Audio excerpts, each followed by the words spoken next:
230082OM. This is Van Buren Township versus Lindsay Dineski. Yes, ma'am, that's me. On behalf of the people. I'm sorry, ma'am. State your name for me again. Lindsay Dineski.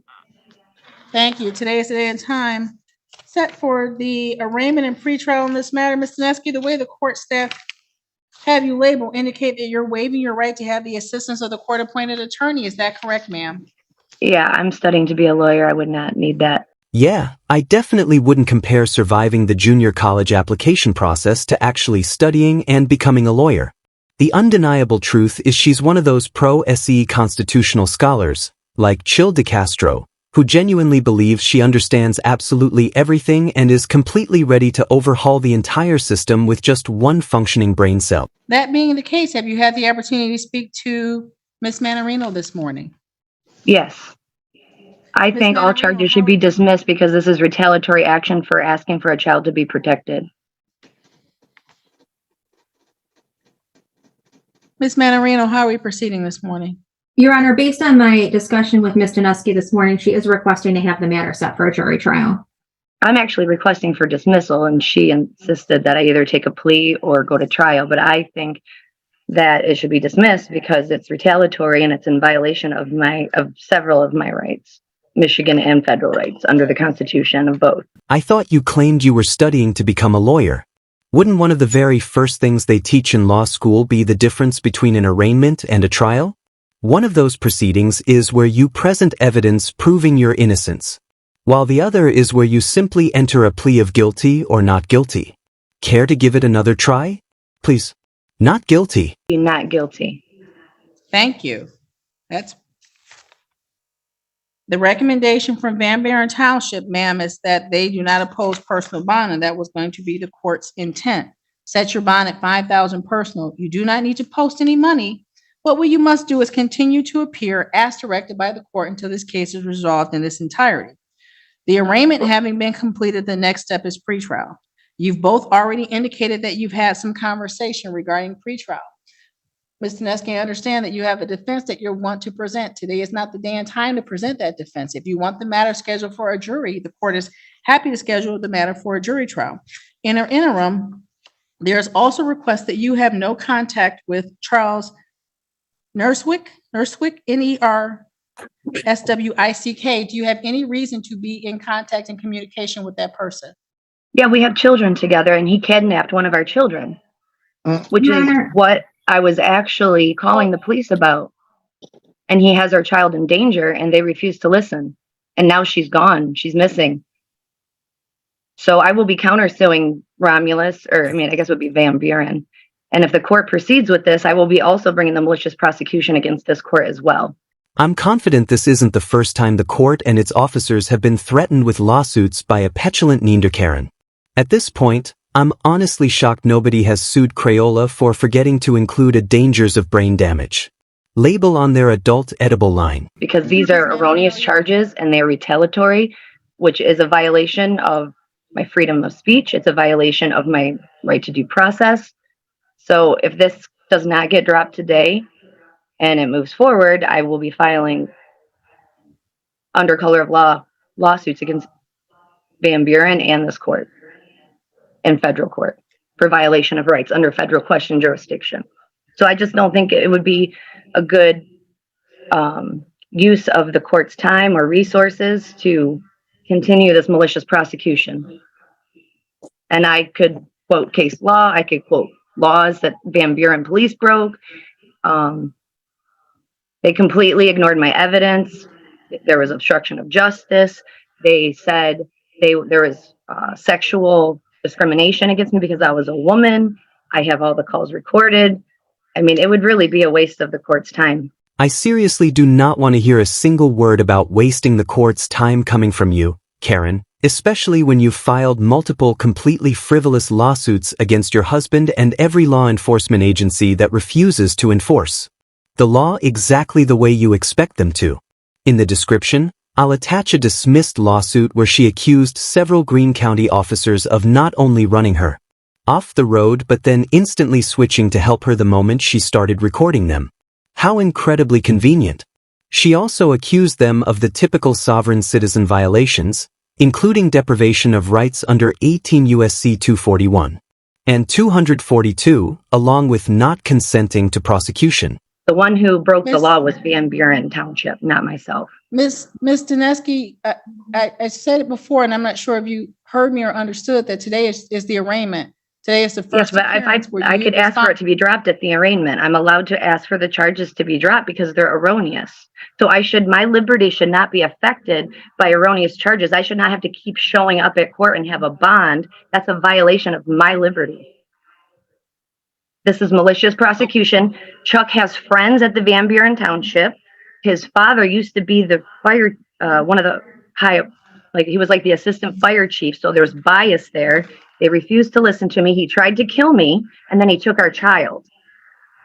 And when I talked to the police about it and said that under Michigan law, he should not be with a child because he's suicidal, homicidal, and he's isolating with a child, everybody ignored me.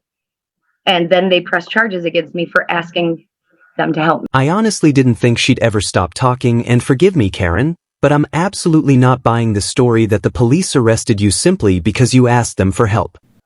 Ms. Dineski, just so you're clear, this matter is being recorded and we're streaming live on YouTube. I only say that so that you may be mindful of the things that you say. Ms. Manarino, you were starting to say something. Yes, Your Honor, as it relates to bond, I understand that Ms. Dineski has an issue with the no contact. When I spoke with the complaining witness in this matter, he did indicate that he did not have an issue with Ms. Dineski having contact with him as it relates to the two children, the two biological children they have in common. As it relates to any other matter, he would not like to have contact from her during the pendency of this matter. So, Ms. Dineski, I will ask you the question a different way. Do you have any reason to be in contact with Mr. Nurswick other than to make arrangements regarding the children? Haley is my child. She's not my biological child, but legally she is my child. I've cared for her for 5 years. I'm the only mother she knows. So yes, I should be able to have contact with him regarding Haley because he kidnapped her legally under Michigan law. I am a parent and I have as much right to her as he does as a biological parent. Adopting that child is an entirely separate legal process by itself.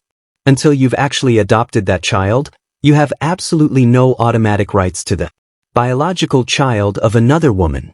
Now, the courts can grant you visitation if they genuinely believe it's in the best interest of the child, but just look at it. You're a conspiratorial nutjob who believes the entire world is out to get you because you aren't getting your way, and I'd be completely baffled to discover that the state believed it was in the best interest of a rock to be placed under your care. The court, when gave him custody, used me as a deciding factor as to why he got custody of that child. So that actually, just that particular statement shows that this is about him abusing myself and Haley and using the court to as a shield to keep a mother away from a child. And the fact that he took her away from me, she's not been away from me more than 3 days since the day I met her. And he hasn't let me talk to her in 2 months. And that's extremely mentally damaging to her because she already has issues. Because when I met her, a bio mother had abused her and neglected her. And I had to work with her for 5 years to even get her to be able to be at the same level as somebody her age because she was so behind due to the abuse and neglect from Charles and the bio mother. I'm definitely starting to notice a clear pattern of blaming everyone else for the situation she's in. It's always the biological parents who supposedly mistreated their child, while she was the heroic savior who rescued her. It's as though the child's father was the one mentally abusing his daughter, yet she still chose to have 2 more children with him, and probably the best one yet. The child is supposedly mentally damaged because she's been kept away from Karen for 2 months, which have probably been the quietest and most enjoyable 2 months of her life. And now he tried to kill me. He said he was suicidal and then kidnapped our child. And then used Van Buren police to maliciously prosecute me when I tried to assert my rights to that child and my right to protect that child. So again, the only people who have committed any crimes here is the Van Buren police and Charles Nurswick. Ma'am, the court will impose a condition of bond that you have no contact with the complainant in this case, except as is necessary to make arrangements regarding the biological children. I heard your request for a jury trial, but I've also listened to the comments that you just made, and I want to disclose to you that I am married to an elected official in Van Buren Township. He is not involved in the day-to-day operations of the Public Safety Department, the issuing agency in this matter. But based on the comments that you've made, ma'am, I'm not sure if you wish to have this case remain here with me, or if this matter should be adjourned to Judge Green's docket. She next takes the Van Buren Township docket with a date available on April 20th for a pretrial conference. How do you wish to proceed? Is that where I can ask for it to be dismissed? You can make that request at every hearing, ma'am. Well, that's what I was doing today, but you said that that was not appropriate. Because there's been nothing received from the court other than the charges. So the arraignment is just the reading of the charges, the setting of bond, and then the scheduling of the next matter unless the parties have reached an agreement. So there's Well, that's what I'm asking for the agreement due to the fact I was not given any evidence. I wasn't. It's called discovery, and I'm sure they'll teach you that at the incredibly real law school where you absolutely, genuinely study law. It's like I have proof that Chuck took this and tried to use it in a court to try to kidnap the biological children from me. And the court didn't grant it because it was, again, erroneous, and the court saw through that. But he conspired with the Van Buren police to have these charges brought against me, and he perjured himself. The Van Buren police perjured themselves when they asked for this warrant. I was not given the information. I was not given the information as to what I did wrong. They kept that information from me. I was not properly served on this matter either. I mean, everything is completely improper in this entire case. Plus, it's erroneous and they're false charges. Ma'am, are you requesting information from Ms. Manarino at this time? I mean, I called and asked for information back when I first got the letter, and nobody would give me anything. I've called and I left her messages, I think, at least twice. So, yeah, I would like to have every single thing that they used to get an erroneous warrant on me. Ma'am, based on that, the court will make an indication in the file that you've requested discovery. Now that you've requested discovery, we'll put the matter over to Judge Green's docket. That will be April 20th at 9:20. April 20th at 9:20 in courtroom number 3, back on Zoom with Judge Green. Ma'am, and I would like to know why I would not be allowed to talk to Charles about my daughter, Haley. I will not abide by that, by the way. I will not. That's illegal. And I do not have to abide by an illegal order. True, but you still have to follow a court order, or you'll be held in contempt of court. Your bond will be revoked, and you'll be attending all your future law classes at the Free Law Library, County Jail. April 20th with Judge Green, ma'am. The court will mail notice to the address that we have on file in this matter. Anything else, Ms. Manarino? No, Your Honor. Thank you. I do not consent to this, by the way. I do not consent to this interaction. I do not consent to these charges. I do not consent to any of it. It is erroneous, and I will be taking legal action against this court for not dropping this today.